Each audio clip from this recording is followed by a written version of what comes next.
નમસ્કાર મિત્રો, વિડીયોમાં તમારું સ્વાગત છે। આજે આપણે દેશ અને દુનિયાના તાજા અને મહત્વ સમાચારની વાત કરવાના છીએ, તો મિત્રો વિડીયોને અંત સુધી જોવા વિનંતી।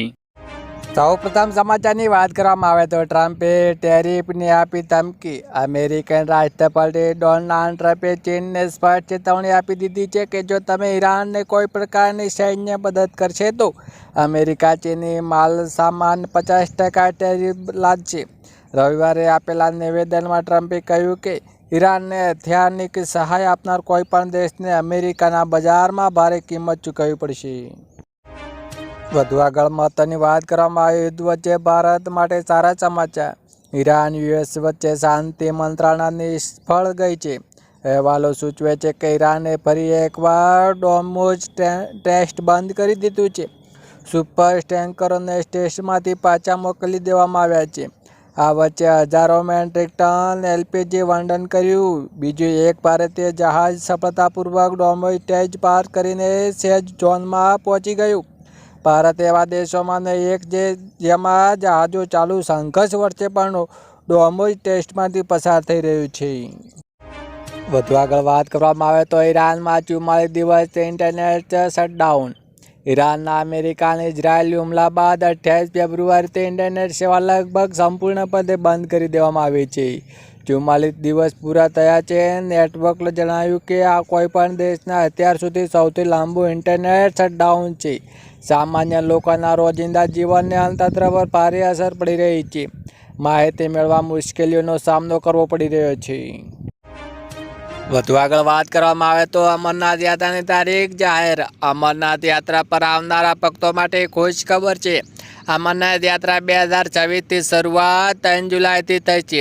આ યાત્રા 57 દિવસ સુધી ચાલશે, જે 28 ઓગસ્ટના રોજ સમાપ્ત થશે। યાત્રાની ઘોષણા ઉપરાજ્યના મનોજ સિંહાએ અમરનાથ શ્રાઇનના બોર્ડની બેઠક બાદ કરી હતી। યાત્રા શરૂ થયા પહેલાં ભગવાન શિવના આશીર્વાદ માટે પહેલી પૂજા 29 જૂનના શ્રેષ્ઠ પૂર્ણિમાના અવસરે આયોજિત થશે। પૂજા બાદ યાત્રા શરૂ કરવામાં આવશે।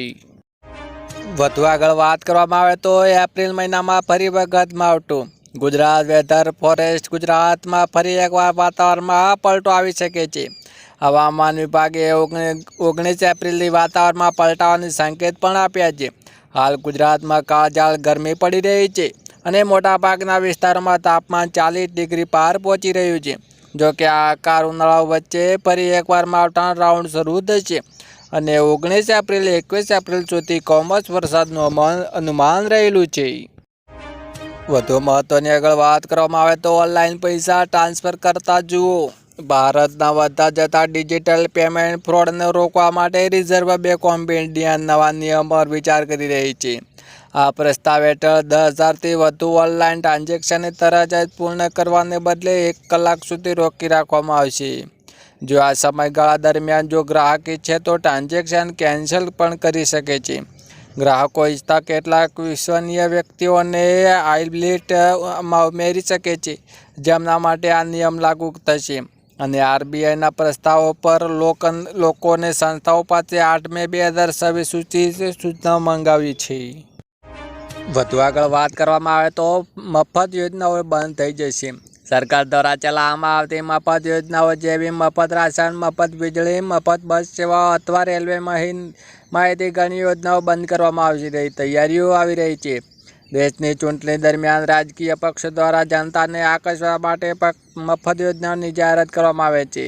સુપ્રીમ કોર્ટના દાખલ કરાયેલી અરજીમાં સરકાર દ્વારા આપવામાં આવતી ફી સ્કીમોને લાંચ ગણાવી છે।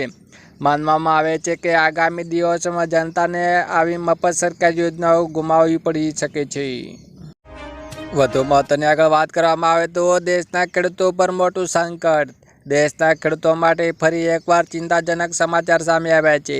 એપ્રિલ મહિના અઠવાડિયામાં કમોસમી વરસાદ અને કરા પડવાથી ઊભા પાકને નોંધપાત્ર નુકસાન થયું છે।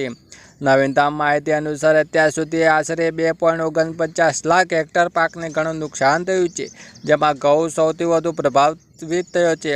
આ નુકસાનથી ખેડૂતોને મહેમાન બરબાદ થઈ ગયા છે અને ભવિષ્યમાં ખાદ્ય ઉત્પાદન પર તેની અસર થવાની આશંકા વધી રહી છે। કૃષિ પ્રધાન શિવરાજસિંહ ચૌહાણ જણાવ્યા અનુસાર આ વખતે કમોસમી વરસાદને કારણે ઘઉંનો સૌથી વધુ નુકસાન થયું છે. કેરી, લીલી જેવા બાગાયતી પાકોને પણ અસર થઈ. ઘણા રાજ્યોમાં અચાનક વરસાદ અને કરા પડવાની લાગણીઓ માટે તૈયારી પાકને નુકસાન થયું છે, જેને કારણે ખેડૂતો ભારે આર્થિક નુકસાન થઈ રહ્યું છે. વધુ મહત્વની આગળ વાત કરવામાં આવે તો ખેડૂતો ઘરે બેઠા 36,000 રૂપિયાની સહાય. ખેડૂતોની ખેતને ધ્યાનમાં રાખીને ભારત સરકાર તેમના માટે વિવિધ યોજનાઓ ચલાવી રહી છે.